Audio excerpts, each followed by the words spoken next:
નમસ્કાર વિદ્યાર્થી મિત્રો, હું ટંડેલ સોનલ, અશ્વમેઘ વિદ્યાલય કિલ્લા પારડી.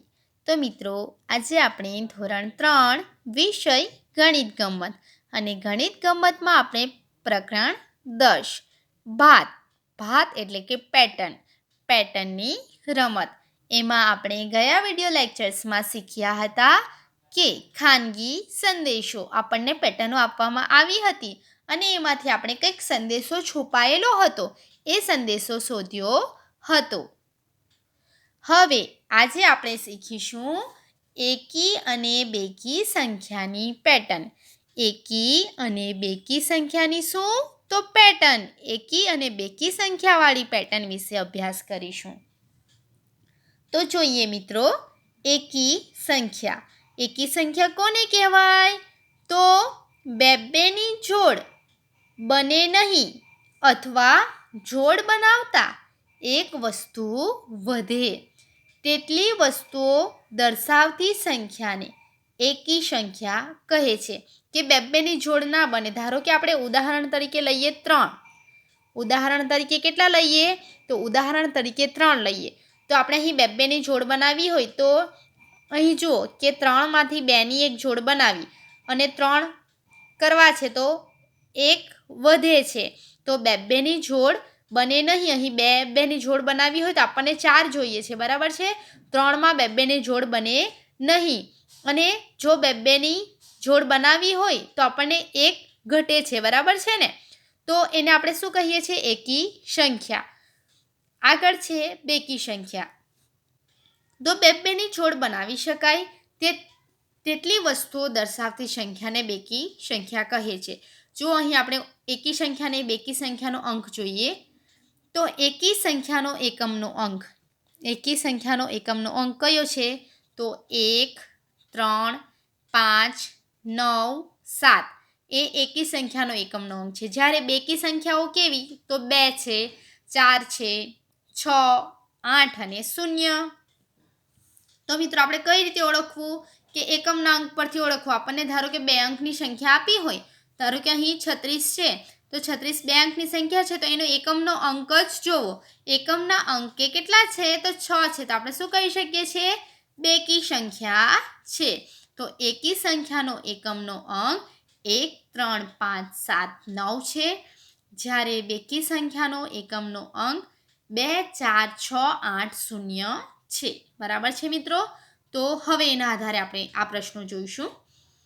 નીચે આપેલી સંખ્યામાં એકી સંખ્યા પર ગોળ અને બેકી સંખ્યા પર ચોરસની નિશાની કરો. જુઓ મિત્રો, અહીં ઘણી બધી સંખ્યાઓ આપવામાં આવી છે. 36, 250, 115, 543, 98, 854 જેવી સંખ્યાઓ આપવામાં આવી છે. હવે આપણે એકી સંખ્યાઓ કઈ અને બેકી સંખ્યાઓ કઈ રીતે ઓળખી શકીએ? તો જેનો એકમનો અંક 1, 3, 5, 7, 9 હોય એ એકી સંખ્યા અને જેનો એકમનો અંક 2, 4, 6, 8, 0 હોય એ બેકી સંખ્યા. તો એકી સંખ્યા પર શું કરવાનું રહેશે? રાઉન્ડ એટલે કે ગોળ કરવાનું રહેશે અને બેકી સંખ્યા પર ચોરસ. જુઓ, પહેલી સંખ્યા છે 36. કઈ છે? 36. તો એકી છે કે બેકી છે એ જોવાના છે. તો એકમનો અંક જ જોવાનો એનો. તો એકમનો અંક કેટલો છે? તો એકમનો અંક 6 છે. તો જુઓ, બેકી સંખ્યાના એકમના અંકમાં 6 છે. તો એ કેવી સંખ્યા છે? આ સંખ્યા બેકી સંખ્યા છે. તો આપણે શું કરીશું? બેકી સંખ્યા પર ચોરસ કરવાનું છે. તો આપણે એના પર ચોરસ કરી દીધું. 250 છે. એકમનો અંક કેટલો છે? તો એકમનો અંક 0 છે. તો એના પર પણ શું આવશે? ચોરસ આવશે, કારણ કે 0 એ બેકી સંખ્યાનો એકમનો અંક છે. 115 છે. તો મિત્રો, 115 એકમનો અંક જોવાનો છે. તો એકમનો અંક કેટલો છે? 5. તો જુઓ, એકી સંખ્યાનો એકમના અંકમાં 5નો સમાવેશ થાય છે. તો આપણે અહીં કરશું રાઉન્ડ, ગોળ કરશું. 543. તો એકમનો અંક કેટલો છે? 3. તો અહીં કઈ સંખ્યા આવશે? હવે એકી સંખ્યા. તો અહીં પણ ગોળ આવશે. ત્યારબાદ છે 98. તો 98માં એકમનો અંક કેટલો છે? 8. તો એકી સંખ્યા છે કે બેકી સંખ્યા છે? બેકી સંખ્યા આવશે, કારણ કે જુઓ બેકી સંખ્યાના એકમના અંકમાં 8 છે, માટે આપણે અહીં ચોરસ કરીશું. 854 એકી આવશે કે બેકી આવશે? એકમનો અંક 4 છે, માટે બેકી સંખ્યા આવશે. આગળ 600 છે, એકમનો અંક 0 છે, માટે એ પણ બેકી સંખ્યા આવશે. 996 છે, એકમનો અંક 6 છે. જુઓ એકમનો અંક 6 છે એટલે બેકી સંખ્યા આવશે, તો અહીં શું આવશે? ચોરસ. 430 છે, એકમનો અંક 0 છે, તો બેકી સંખ્યા આવશે, તો આપણે અહીં કરીશું ચોરસ. 763 છે, એકમનો અંક 3 છે, તો એકમનો અંક 3 છે એટલા માટે એકી સંખ્યા છે, તો આપણે કરીશું ગોળ. 339 છે, એકમનો અંક 9 છે, તો એકમનો અંક 9 છે એટલે એકી સંખ્યા આવશે, તો એકી સંખ્યા હોય તો ગોળ કરીશું.